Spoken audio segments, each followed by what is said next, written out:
சின்ன பிள்ளைகளை பார்த்தா அந்த பிள்ளை எதுலையுமே ஆர்வம் இல்லை, ஒன்றுக்குமே விருப்பம் இல்லை, தனியை தான் போய் உட்கார்ந்து கொண்டிருக்குது.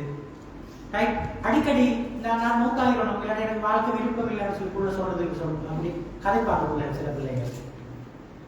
ரைட், புள்ள சிரிக்கிறது இல்லை, ஆர்வம் இல்லை, உங்களுக்கு வேலை நைட்ல தூக்கம் போடுறது பிள்ளைக்கு, கண்ணு கட்டிலே நம்ம இப்படி கருவலையம் வர ஸ்டார்ட் ஆகும் பிள்ளைக்கு. ரைட், யாருடையும் பேச விருப்பம் இல்லை, தனி இருக்குதான் விருப்பம், விளையாட விருப்பம் இல்லை, எரிச்சல் படுது, கோவப்படுது, சாப்பிடுறது குறைவு, அந்த தூங்குறது குறைவு, எங்கேயும் பயணம் போறது குறைவு. இந்த மாதிரியான சிம்டம்ஸ் எல்லாம் சைல்ட்ஹுட்ல அப்படி படிப்படியா ஸ்டார்ட் பண்ணும்.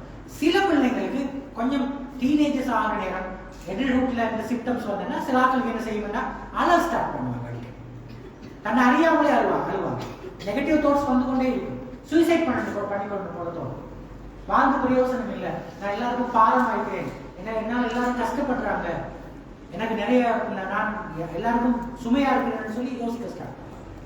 டிப்ரெஷன் டீச்சர்ஸ் அப்போ அந்த பிள்ளைகள் இல்லை நாங்கள் ஒரு டீச்சராக அண்டர்ஸ்டாண்டிங் இருந்தால்தான் அந்த பிள்ளைகள் எங்களோட அட்டாச்மெண்ட் கூடும். அப்பதான் நாங்கள் சொல்றதெல்லாம் சரியான பிள்ளைகளுக்கு சேரும். அதுதான் அந்த கிரேட். அப்ப இந்த பிரச்சனை பிள்ளைங்க